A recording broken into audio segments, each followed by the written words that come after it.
The Siren Paradox, Survival as Damnation in Antediluvian Mythology. Abstract.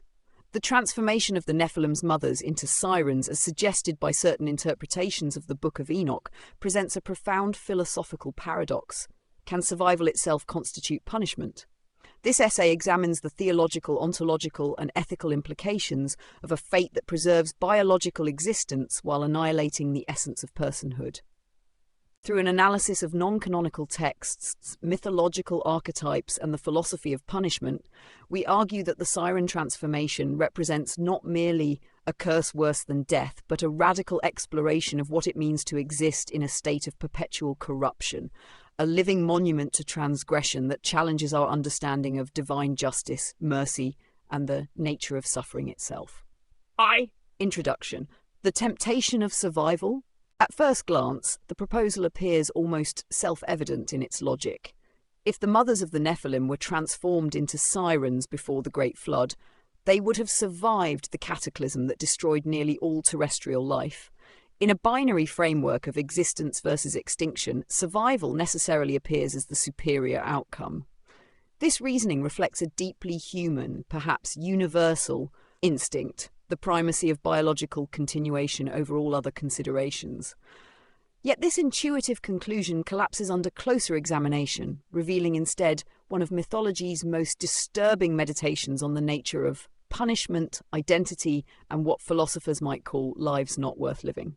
The siren transformation, far from being a protective reward, represents a form of damnation that forces us to confront uncomfortable questions about the relationship between existence and value, survival and selfhood, divine justice, and eternal suffering. 2. Textual foundations, the Book of Enoch and apocryphal traditions. The connection between the mothers of the Nephilim and sirens emerges from non-canonical Jewish apocalyptic literature, particularly the Book of Enoch, 1 Enoch. This text, excluded from the Hebrew Bible but considered canonical by the Ethiopian Orthodox Church, provides elaborate details about the events briefly mentioned in Genesis 6, 1-4, where the sons of God took human wives and produced the Nephilim. According to Enochic tradition, these unions represented a fundamental violation of the cosmic order, a breaching of the boundary between the divine and mortal realms. The text describes how the Watchers, fallen angels, not only cohabited with human women, but also taught humanity forbidden knowledge, metallurgy, cosmetics, sorcery, and astrology.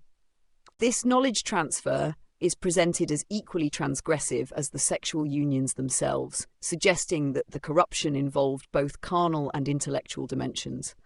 The fate of the human women in these accounts is particularly significant. While the canonical flood narrative focuses on the destruction of all flesh, the Enochic literature suggests a more nuanced taxonomy of punishments. The fallen angels were bound in darkness to await final judgment. The Nephilim, their giant offspring, were destroyed in body, but their spirits were said to persist as demons, forever harassing humanity. And the women, the mothers who gave birth to these hybrid monsters, were transformed into sirens, creatures of perpetual allure and destruction. This transformation is explicitly framed as punishment, not preservation. The women become eternal embodiments of the temptation and corruption they participated in, their beautiful voices forever luring men to death, just as they once consorted with fallen angels to produce abominations. 3. Ontological annihilation. What does it mean to become a siren? To properly assess whether the siren transformation constitutes reward or punishment, we must first understand what such a metamorphosis entails from a philosophical perspective. This is not merely a physical alteration like growing wings or gills. It represents what we might call ontological annihilation, the destruction of the essential self while maintaining biological continuity. The loss of rational agency. Classical philosophy from Aristotle to the Enlightenment has defined the human person largely through the capacity for rational thought and moral agency. Humans are distinguished from animals by logos, by nous, by the ability to deliberate, choose, and act according to reason and ethical principles. The siren exists in a fundamentally different ontological category. In Greek mythology, sirens are creatures of compulsion, driven by an irresistible nature to lure sailors to destruction.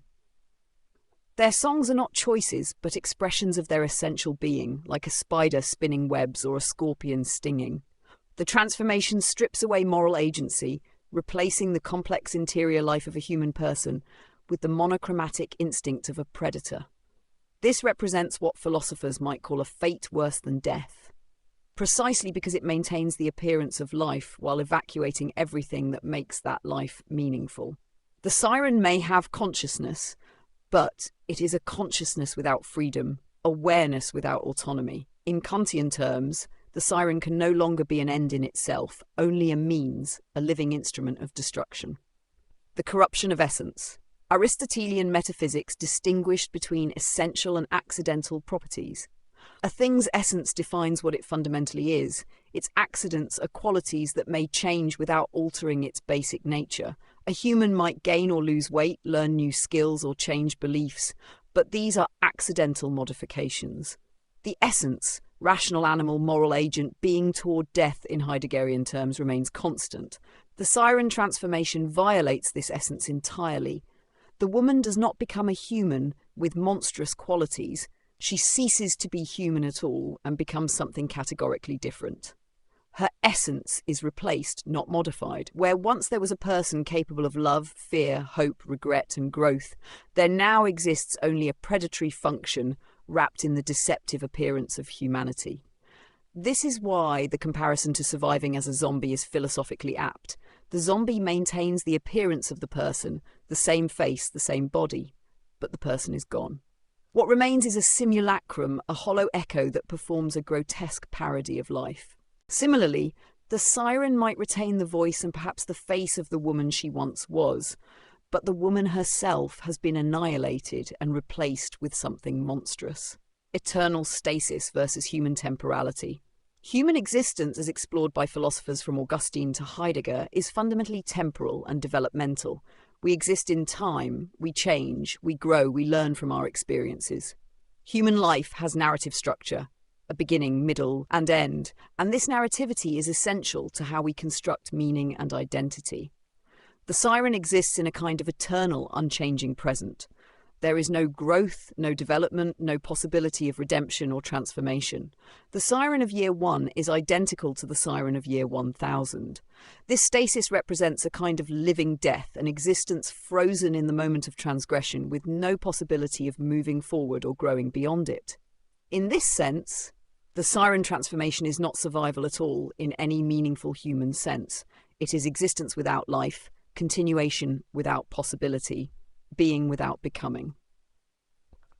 The semiotics of divine justice. Punishment as perpetual symbol. The transformation into sirens can be understood through what we might call the semiotics of divine justice, the way that punishment functions not just as retribution, but as eternal signification, a living symbol that communicates moral meaning across generations. Poetic justice and thematic punishment. The pattern of divine punishment throughout biblical and mythological literature often exhibits what literary critics call poetic justice, punishments that thematically mirror the crimes they address. Dante's Inferno provides the most systematic exploration of this principle through contrapasso, where each punishment reflects the essential nature of the sin. The siren transformation perfectly exemplifies this principle.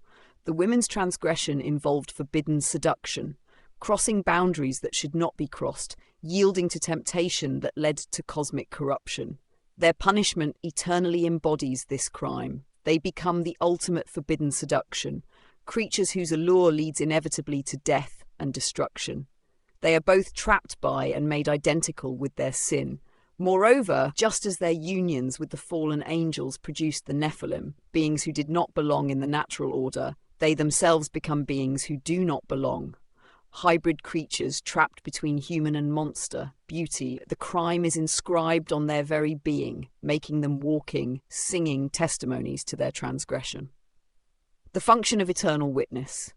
Biblical flood theology emphasizes the importance of memory and witness. Noah's descendants are meant to remember the flood, to tell its story, to maintain awareness of what happens when corruption becomes total. The rainbow serves as a covenant sign, a perpetual reminder of divine judgment and mercy. The sirens function similarly, but far more darkly. If they survive the flood as transformed beings, they become eternal witnesses to antediluvian corruption. Every sailor they lure to death, every ship they destroy, serves as a reminder that the pre-flood world's contamination was not entirely eradicated. The consequences of that cosmic crime persist in the form of these damned creatures. This eternal witness function intensifies rather than mitigates the punishment. The sirens cannot forget what they were or what they did. They are forced to embody their crime for all eternity. If consciousness persists in any form, they must live with the knowledge of their transformation, forever aware that they have become precisely the kind of monster that the flood was meant to destroy. Asymmetrical justice and the problem of proportionality. One of the most disturbing aspects of the siren transformation is its radical disproportionality when examined through the lens of human justice. Modern legal philosophy, following Beccaria and the Enlightenment tradition, emphasizes proportionality in punishment, that the severity of punishment should correlate with the severity of the crime. The mothers of the Nephilim were, in the Enochic account, seduced or coerced by powerful supernatural beings. While they bore children and perhaps received forbidden knowledge, were they truly the primary agents of cosmic corruption? The Watchers initiated the transgression. The Nephilim embodied its consequences. The women occupied an intermediary position, simultaneously victims and participants. Yet their punishment, eternal transformation into monsters, appears at least as severe as that of the fallen angels themselves. This raises profound questions about divine justice. Is this cosmic patriarchy, where women bear disproportionate punishment for sins that involved male initiative? Or does it reflect a theology where any participation in cosmic corruption, regardless of agency or coercion, merits eternal damnation? The apparent survival becomes especially cruel in this context. The women are preserved not despite their transgression, but because of it, preserved specifically to embody and continue the corruption they participated in. Their survival is instrumentalized. They are kept in existence not for their own sake, but to serve as perpetual warnings and as ongoing agents of destruction. V. The paradox of survival. Philosophical perspectives on lives not worth living. The claim that becoming a siren represents a protective reward because it ensures survival assumes a fundamental philosophical premise that survival is inherently valuable, regardless of the conditions or quality of that survival. This assumption deserves careful scrutiny. Epicurean and Stoic views on death versus dishonor. Ancient philosophy extensively debated whether death could be preferable to certain forms of continued existence. The Epicureans argued that death was nothing to fear because where we are, death is not, and where death is, we are not. For Epicurus, the state of non-existence holds no terror because there is no subject to experience it. However, the Stoics recognized categories of existence that might be worse than non-existence. The concept of indifference, things neither good nor bad in themselves, was complicated by dispreferred indifference, states that, while not intrinsically evil, were rationally to be avoided. Living in complete vice, living as a monster, living in a state where virtue is impossible, these might constitute fates worse than death. Cato the Younger's famous suicide exemplifies this thinking. Rather than live under Caesar's tyranny, he chose death, considering existence without freedom and virtue to be no life at all. The siren transformation represents an even more extreme scenario, not merely living without virtue, but living as an instrument of vice, with no possibility of ever choosing otherwise. Kantian dignity and the instrumentalization of being. Immanuel Kant's moral philosophy centers on the concept of dignity, the inherent worth possessed by rational beings by virtue of their capacity for moral agency. This dignity means that persons must always be treated as ends in themselves, never merely as means to other ends. The siren transformation violates this principle absolutely. The women are instrumentalized entirely, converted into tools that serve the function of destroying sailors and perpetuating the memory of antediluvian corruption. They can no longer be ends in themselves because they lack the rational agency necessary for moral personhood. They have been reduced to living weapons, their existence justified purely by the function they serve. From a Kantian perspective, such an existence possesses no dignity and therefore no value in the moral sense. The The siren lives but without dignity, exists but without worth, continues but without purpose beyond instrumental function. This is not survival in any morally meaningful sense. It is the preservation of biological process divorced from everything that makes human life valuable.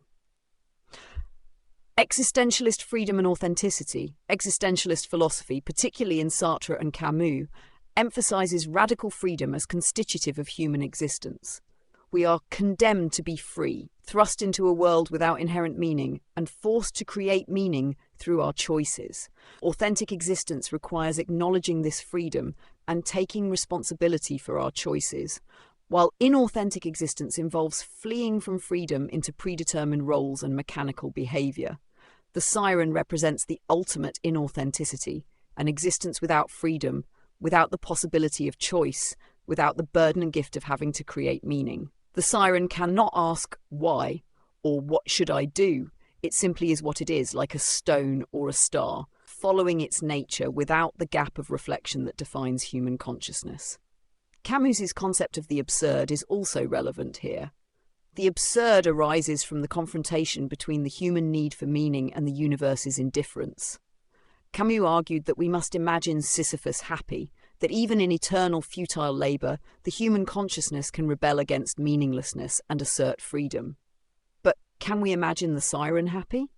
Can there be rebellion, assertion of freedom, or creation of meaning when the essential capacity for such acts has been stripped away? The siren's existence might be even more absurd than Sisyphus's, not merely futile labour, but labour without even the consciousness to recognise its futility, to rebel against it, or to derive any form of meaning from it. Buddhist perspectives on samsara and suffering. Buddhist philosophy offers yet another lens through which to understand the siren transformation. In Buddhist cosmology, existence itself is characterised by dukkha, suffering, unsatisfactoriness, and the goal of spiritual practice is liberation, nirvana, from the cycle of rebirth, samsara. Within this framework, the siren transformation could be understood as a particularly terrible rebirth, not into a higher state of consciousness, but into a lower one, similar to rebirth as a preta, hungry ghost, or animal.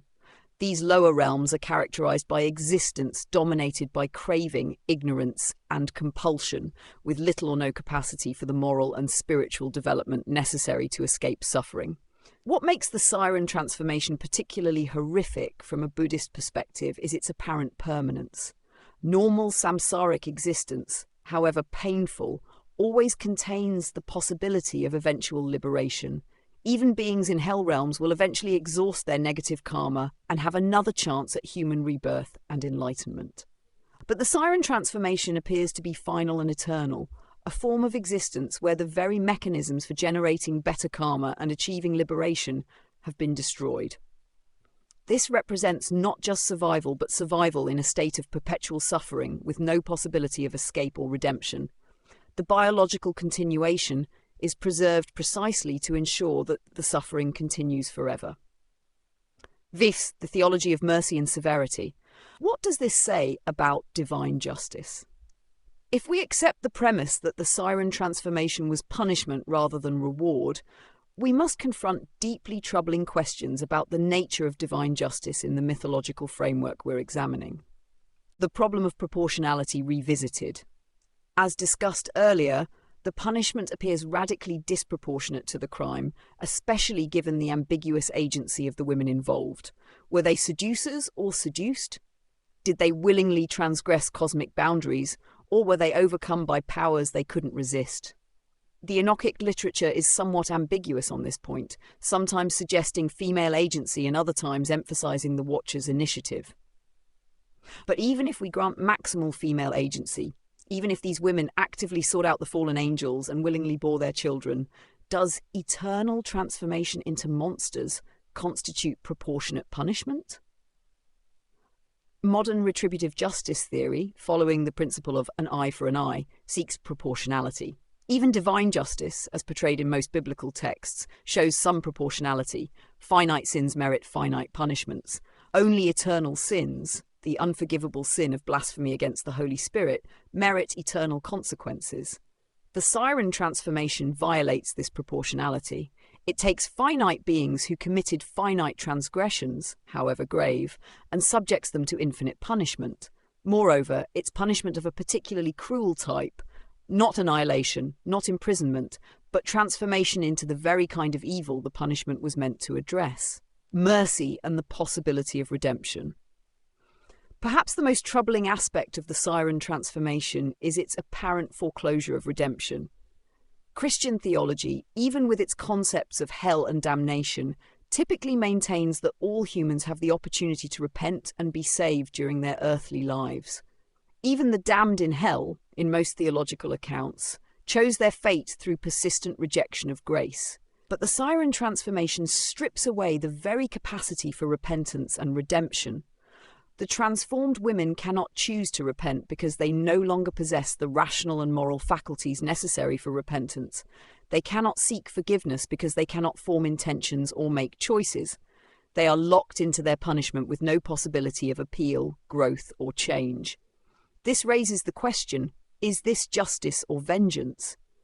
Justice, in most philosophical and theological traditions, aims at restoration, reformation, or at minimum proportionate retribution. But the siren transformation seems to accomplish none of these goals. It doesn't restore what was broken, doesn't reform the offender, and arguably exceeds proportionate retribution.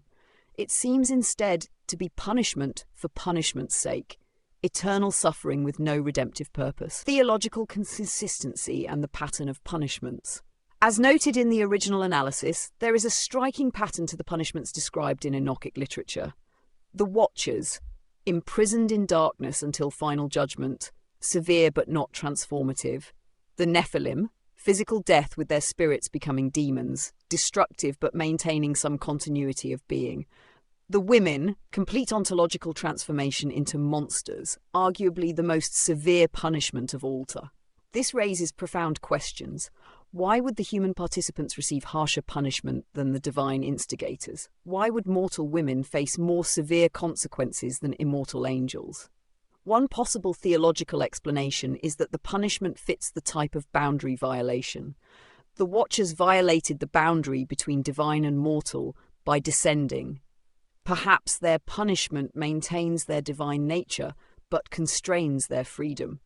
The Nephilim violated the boundary between human and giant. Perhaps their punishment maintains existence but divorces spirit from flesh. The Women violated the boundary between human and forbidden. Perhaps their punishment transforms them into perpetual embodiments of forbidden allure. But this explanation, while thematically coherent, doesn't address the ethical problem. It explains the pattern but not the justice of it. It tells us what the punishment signifies, but not why such signification is just or good. The terror of arbitrary divine power. Perhaps the most disturbing implication of the siren transformation is what it suggests about divine nature in this mythological framework. If the transformation is indeed punishment, and if it's as disproportionate and cruel as it appears, we must confront the possibility that divine justice in this system is not really just in any sense we recognize. This evokes the problem of Job, the troubling biblical book where God allows Satan to torment a righteous man, seemingly for no reason other than to win a wager. Job demands an explanation for his suffering, and when God finally responds, it's not with an explanation of justice, but with the demonstration of power. Where were you when I laid the earth's foundation? The siren transformation might represent a similar dynamic. The divine response to human transgression is not necessarily proportionate, merciful, or even comprehensible by human moral standards. It is simply an expression of absolute power, the power to transform, to punish, to preserve, or destroy according to inscrutable will. This creates a theological framework far more terrifying than simple hell or annihilation. At least traditional hell makes a kind of sense. You reject God, so you're separated from God forever. At least annihilation has a certain mercy. You cease to exist and therefore cease to suffer. But transformation into a monster, preservation of life specifically to ensure eternal suffering in a degraded state, suggests a divine nature that it is either incomprehensible or actively cruel by human standards. Sephin, the liminal horror, neither living nor dead, The siren exists in a liminal space that defies easy categorization, and this liminality itself constitutes a form of horror that deserves examination.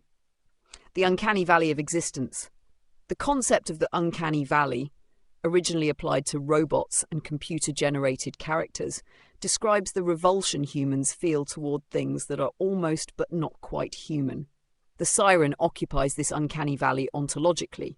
She appears human, sounds human, but the humanity is a mask over something fundamentally other. This liminality is what makes monsters frightening in literature and mythology. Vampires, zombies, pod people from Invasion of the Body Snatchers. What terrifies us about these creatures is not that they're completely alien, but that they're almost us. They retain the appearance of humanity while having lost its essence, creating a disturbing dissonance that violates our categorical understanding of what things are. The siren transformation is particularly cruel because it maintains just enough human characteristics, the voice, perhaps the face, maybe fragments of memory, to torture any remaining consciousness with awareness of what has been lost. Unlike complete transformation into an animal or object, the siren retains enough humanity to suffer the knowledge of her monstrosity. Neither alive nor dead, the third category. Traditional ontology divides beings into living and dead, existing and non-existing. But the siren occupies a third category that disturbs this binary: the undead, the transformed, the ontologically violated. In folklore and horror literature, this third category is always associated with curse and tragedy. Vampires are pitied as much as feared. Zombies evoke horror precisely because we see in them the violation of something sacred, the integrity of death itself. The siren belongs to this category of beings who should not exist, whose existence the proper violates the proper order of things. From a theological perspective, this might be the point.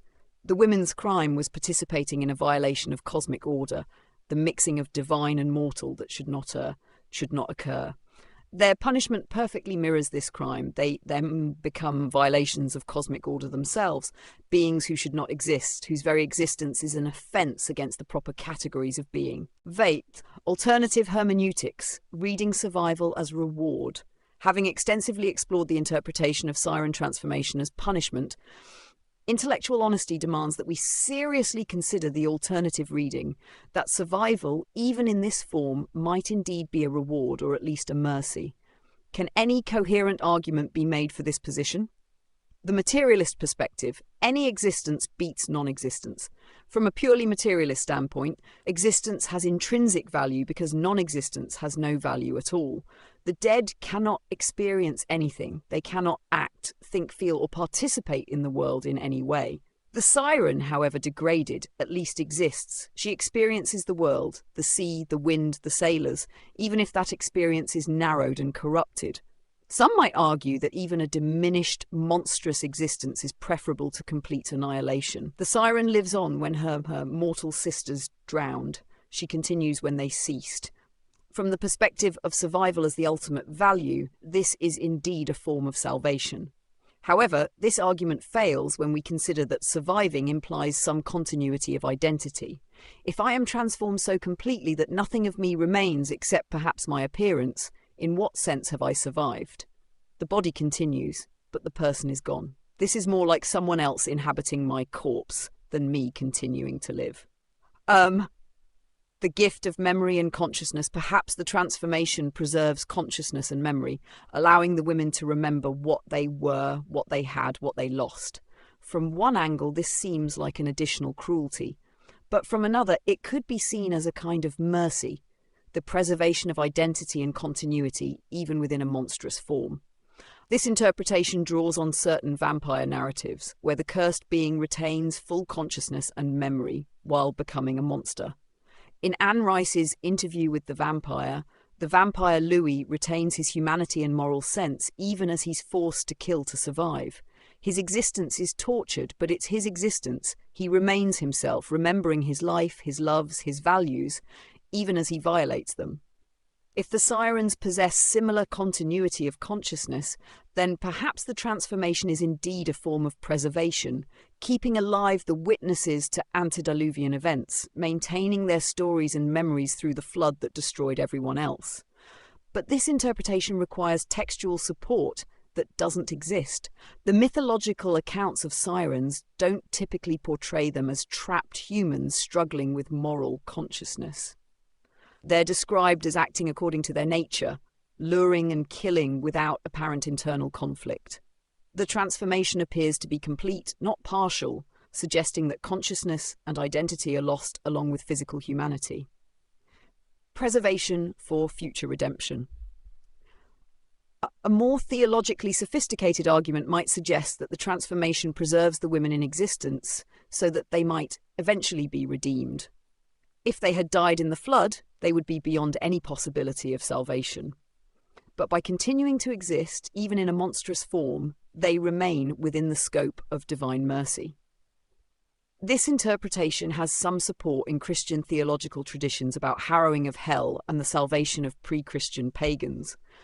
If Christ can descend into hell and redeem those who died before his coming, perhaps he could also redeem those who were transformed into monsters through no fault of their own, or through faults that don't warrant eternal damnation. The siren transformation in this reading becomes a kind of purgatory, a state of suffering and degradation that might eventually end in restoration. The women are preserved through the flood not as a reward but as a mercy, keeping them within the economy of salvation rather than allowing them to pass beyond its reach. This is theologically and philosophically interesting, but it requires significant extrapolation beyond the source texts. The Enochic literature and mythological accounts don't suggest that sirens can be redeemed or that their transformation is temporary. They're presented as permanent, as a new kind of being, rather than a transitional state. The ecological argument, necessary predators. A more unusual argument might draw on ecological thinking. Perhaps the sirens serve a necessary function in the post-flood world. Just as apex predators maintain balance in ecosystems by culling weak or unwary prey, perhaps the sirens serve to test and strengthen humanity, removing those too susceptible to temptation. In this reading, the transformation isn't punishment or reward, but transformation into a new ecological role. The women become part of the divine plan for maintaining moral order in the world. Their dangerous allure serving as a constant test of human virtue and wisdom. This interpretation has some precedent in the way classical mythology treats monsters, not as mere evils to be destroyed, but as challenges that strengthen heroes and test communities. The sirens in the Odyssey serve this function for Odysseus, testing his cleverness and self-control. However, this argument struggles with the problem of agency and consent. Even if we grant that the siren role serves some useful cosmic function, does that justify forcing these women into that role without their consent? Using them as instruments for testing humanity seems to violate their dignity as persons, reducing them to tools for someone else's moral development. Ike's synthesis, the inescapable tragedy. After examining the siren transformation from multiple philosophical, theological, and ethical perspectives, we return to our original question. Is survival as a siren a punishment or a protective reward? The weight of analysis overwhelmingly supports the interpretation of punishment, but not merely punishment, something worse. The siren transformation represents what we might call ontological damnation, a fate that preserves biological existence while destroying everything that makes existence valuable. The cruelty of compulsory continuation. The true horror of the siren transformation lies not in suffering, though there may be suffering, but in the compulsory continuation of existence after everything that made that existence meaningful has been destroyed. The women are kept alive specifically to embody their corruption, to serve as eternal warnings, to function as instruments of destruction. This is fundamentally different from other forms of punishment because it instrumentalizes existence itself. The siren doesn't exist for her own sake. She exists for the sake of luring sailors to death, for serving as a reminder of antediluvian corruption, for functioning as a test of human virtue. Her being has been completely subordinated to purposes external to herself. Beyond reward and punishment, category error. Perhaps the deepest insight is that framing the question as reward or punishment may itself be a category error. The siren transformation might be neither reward nor punishment in any normal sense, but rather a form of cosmic recycling. the transformation of corrupted material into a new form that maintains the corruption while serving it to different purposes. In this view, the women aren't really being punished for their crimes so much as they're being incorporated into the cosmic order as permanent markers of corruption. They become part of the post-flood world's moral geography, like the Dead Sea or the pillar of salt that was Lot's wife, permanent fixtures that testify to past judgment. This interpretation is perhaps even bleaker than simple punishment, because it removes any sense of proportion, desert, or even divine attention. The women aren't transformed because God is angry at them specifically, but because they've become contaminated material that needs to be repurposed rather than destroyed. They matter only as examples, never as individuals. The question we cannot escape. Ultimately, the Siren paradox forces us to confront a question that philosophy and theology have struggled with since their inception. What is the relationship between existence and value? Is mere survival always good? Can existence itself become a curse? Is there a point at which non-being becomes preferable to being? These questions resist easy answers because they challenge fundamental assumptions about the value of life. We want to believe that existence is always good, that where there's life there's hope, that continuation is always preferable to cessation. The Siren transformation suggests otherwise. It shows us a form of existence that might indeed be worse than death, a survival that is not salvation but damnation. Conclusion, living monuments to transgression. The transformation of the Nephilim's mothers into sirens, whether historical, mythological, or purely allegorical, serves as one of mythology's most profound meditations on punishment, identity, and the nature of existence itself. Far from being a protective reward, the transformation represents a fate potentially worse than death, the preservation of biological existence after the destruction of personhood. The sirens become living monuments to transgression, eternal embodiments of the corruption they participated in. They survived the flood not through divine mercy but as instruments of divine justice, their continued existence serving purposes entirely external to their own welfare. Every sailor they lure, every ship they destroy, reinforces the narrative of judgment and the consequences of violating cosmic order. From a philosophical perspective, the Siren transformation challenges our assumptions about the inherent value of survival. It demonstrates that existence divorced from meaning, agency, dignity, and the possibility of growth or redemption may not be worth preserving. The sirens exist, but they do not live in any meaningful human sense. They continue, but without purpose beyond their instrumental function. They survive, but what survives is not really them. It's something that wears their form while their essence has been annihilated. The question of whether this constitutes reward or punishment ultimately reveals deeper questions about divine justice, human dignity, and the relationship between being and value. If the Siren transformation is punishment, it's punishment of a particularly cruel and disproportionate kind, raising troubling questions about the nature of divine justice in these mythological frameworks. If it's somehow a reward or mercy, it's one that most of us would rather refuse, a salvation that looks indistinguishable from damnation. Perhaps the most disturbing possibility is that it's neither, that the women matter so little in this cosmic narrative that their fate is determined not by concern for justice or mercy toward them, but purely by their utility as symbols and warnings.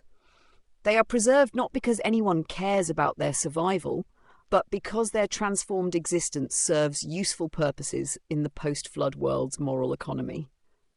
In the end, the Siren paradox reminds us that survival is not always salvation, that continuation is not always desirable, and that existence itself can become a form of punishment when divorced from everything that makes existence worth having.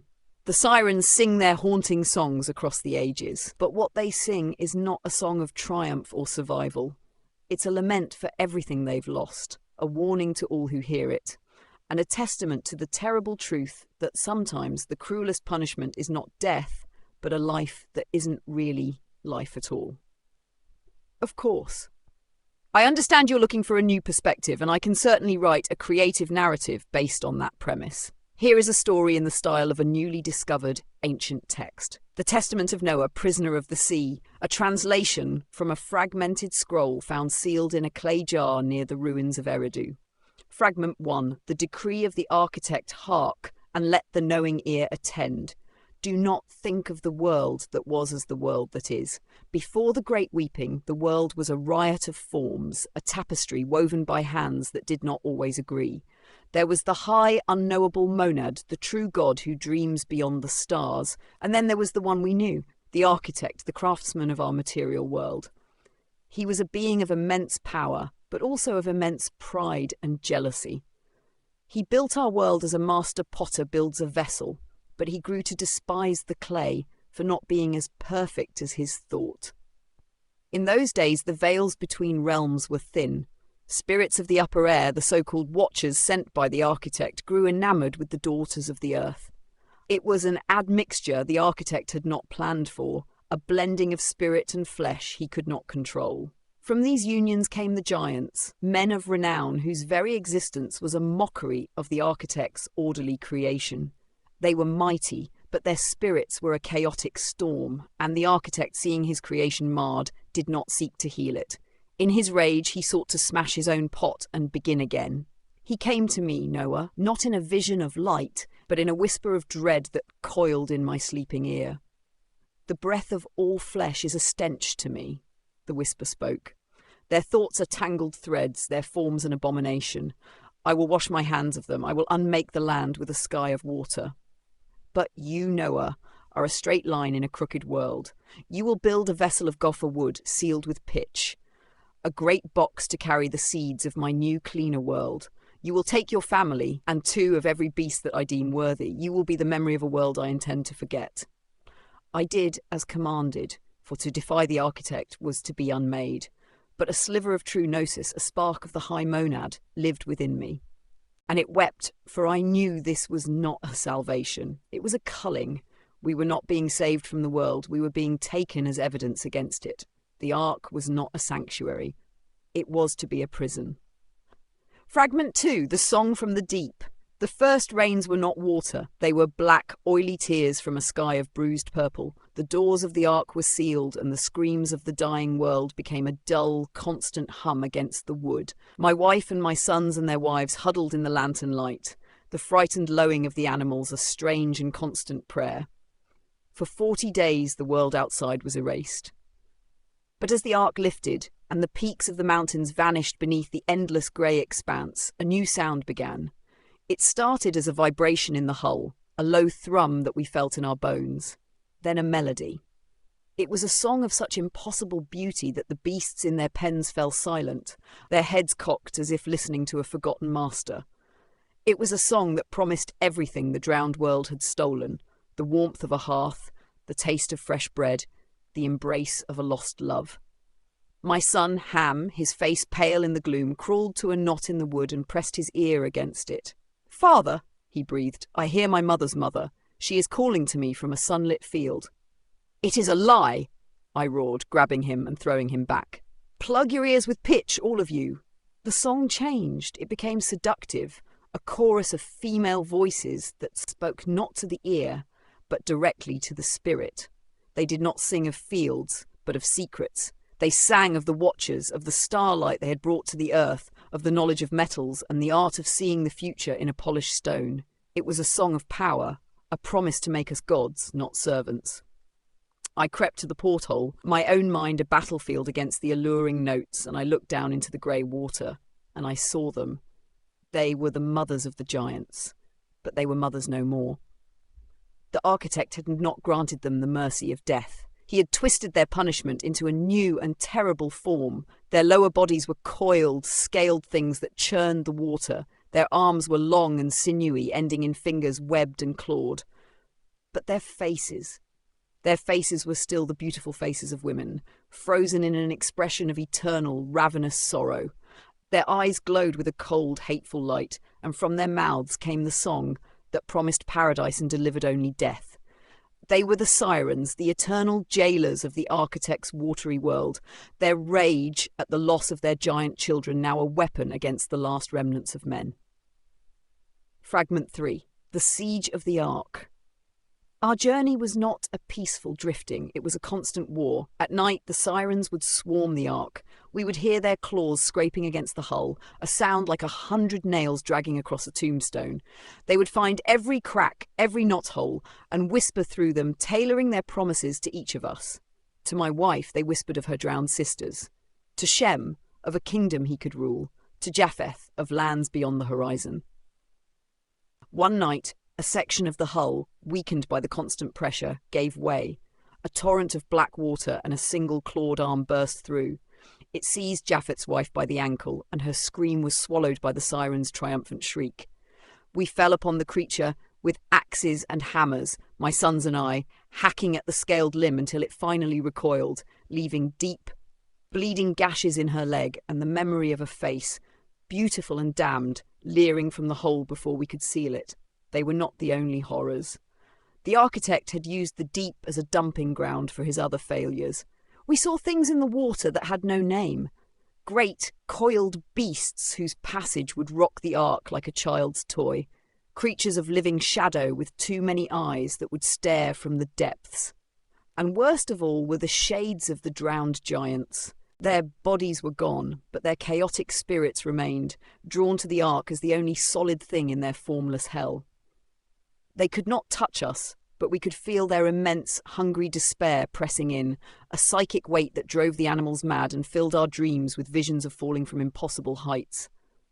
I, Noah, stood as the warden. I slept in fits, a harpoon by my side. I kept the lanterns burning, for the creatures hated the light. I rationed not only the food, but the very hope of my family, telling them stories of the sun when all we knew was the grey water and the damning song. I was the keeper of the architect's seed, and I was besieged by his refuse. Fragment 4. The Sterile Shore. When the dove returned with a leaf, there was no celebration. We were too tired, too broken. When the ark finally ground to a halt on the peak of a mountain, the silence was more terrifying than the song had been. I opened the great door. The world was washed clean. There was no grass, no tree, only an endless ocean of mud under a pale, empty sky. The stench of decay was absolute. The architect's new world was a sterile grave. He spoke to me then, his voice a triumphant thunder that held no love. Behold my work, a clean slate. Now go, multiply and fill this world with an order I can approve of. As my family and the animals stumbled out onto the soft earth, I looked back at the receding waters. Far in the distance, I thought I saw a flicker of movement, and I could almost hear on the edge of the wind the faint, sorrowful echo of a song. The architect had not destroyed his mistakes. He had merely hidden them in the deep places of the world. The sea was their prison, and ours. We were not saved. We were survivors left on the shore of a beautiful empty cage, forever haunted by the memory of the horrors that swam beneath. The battle was not over. The world was new, but it was not safe. The architect was our god, but he was not our friend. Here the scroll is torn, its secrets returned to the dust from which they were first unearthed.